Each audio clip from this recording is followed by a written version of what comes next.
জয় গুরু। পরম প্রেমময় শ্রী শ্রী ঠাকুরের চরণে আমার শতকোটি প্রণাম।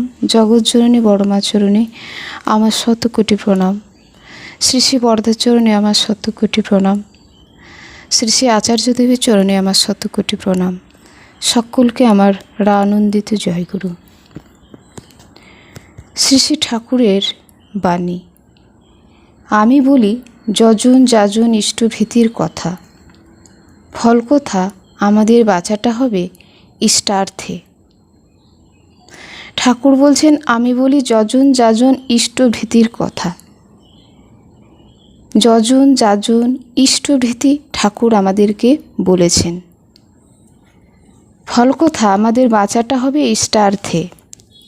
আর এইগুলো করতে পারলেই আমাদের বাঁচাটা হবে ইষ্টের জন্য। ইষ্টের জন্য সবসময় আমরা কাজ করে যাব। ইষ্টের যজন করব আবার ইষ্টভীতি করব। তিনি যেমনটা বলেছেন আমাকে তেমনটা করতে হবে, সঠিক নিয়মে। যজন যাজন ইষ্টভীতি আমাদেরকে করতে হবে। নচেত শুধু বেঁচে থাকার মধ্যে সার্থকতা কোথায়?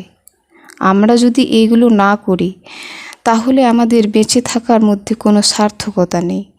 ইষ্টকেন্দ্রিক হয়ে যদি আমরা না চলতে পারি, ইষ্টকে অনুসরণ করে যদি আমরা না চলতে পারি, তাহলে আমাদের বেঁচে থাকার কোনো মানেই হয় না। আমাদের একমাত্র উদ্দেশ্য ঠাকুরকে স্থাপিত করা, ঠাকুরের কথাগুলো মেনে চলা, ঠাকুরকে কেন্দ্র করে চলা, ঠাকুরকে মাথায় করে নিয়ে চলা, এটাই আমাদের কর্ম। মানুষের জীবন যদি ইষ্টার্থে উৎসর্গীকৃত না হয় তবে পশু জীবনের সঙ্গে তার ব্যবধান কোথায়? মানুষের জীবন অর্থাৎ আমাদের জীবন যদি ইষ্টার্থে উৎসর্গীকৃত না হয়, ইষ্টর জন্য যদি আমাদের জীবনটা না হয়, যিনি আমাকে জীবন দান করেছেন তার জন্য যদি আমার জীবনটা না উৎসর্গীকৃত হয়, তার দিকে যদি আমি না যাই, তার পথে আমি যদি না হাঁটি, তাকে যদি না অনুসরণ করি, তাহলে আমার জীবনের কোনো মানেই হয় না। ঠাকুর বলছেন পশু জীবনের সঙ্গে তার কোনো ব্যবধান নেই। আমরা মানুষ হয়ে পশুর মতোই আমাদের জীবন যাপন করছি। তাই আমাদেরকে ইষ্ট কাজে ব্যস্ত হয়ে থাকতে হবে, ইষ্টের অনুসরণ করতে হবে, তাকে নিয়ে চলতে হবে এবং তার এই যজন যাজন ইষ্টভীতি আমাদেরকে সঠিকভাবে সঠিক নিয়মে পালন করতে হবে। প্রতি মাসে তার ইষ্টভীতি পাঠাতে হবে এবং প্রত্যেক দিন ইষ্টভীতি আমরা করব। খুব ভোরবেলা ঘুম থেকে উঠে ঠাকুরের ইষ্টভীতি আমরা শুদ্ধাচারে সম্পন্ন করব। আবার ঠাকুর বললেন মানুষ হেমারা চোমরা যতই হোক, সে যদি ভক্তিমান না হয়, উৎসকেন্দ্রিক না হয়, তবে তার জীবন মরুভূমির মতন।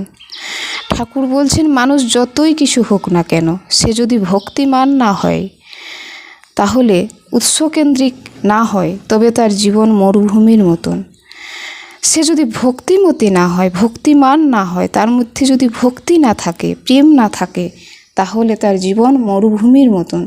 তার জীবনে কোনো কিছু থাকতে পারে না, সুখ শান্তি থাকতে পারে না। একমাত্র আমরা সুখে থাকতে পারি পরম পিতাকে ধরে, ঠাকুরকে ধরে। তার চলনায় যদি আমরা চলতে পারি তাহলে আমাদের জীবন হবে সুন্দর।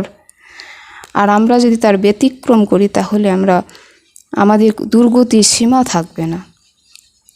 তাই আমাদের জীবনে ঝড় ঝাপটা যতই আসুক না কেন, আমরা যদি সঠিকভাবে আমাদের জীবনটাকে অতিবাহিত করতে চাই তাহলে আমাদের পরম পিতাকে ধরতে হবে, তার চরণ আশ্রয় করতে হবে এবং তার নির্দেশ পালন করতে হবে।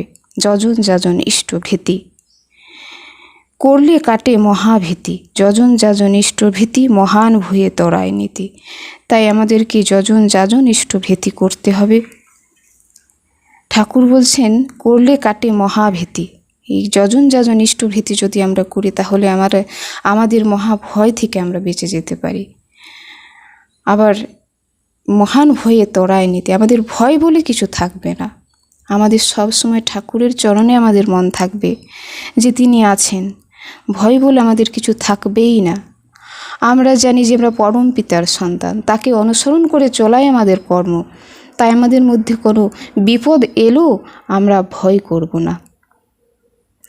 আপনারা সবাই ভালো থাকবেন, সুস্থ থাকবেন, দয়ালকে মাথায় করে নিয়ে চলবেন। জয় গুরু, বন্দে পুরুষোত্তমম।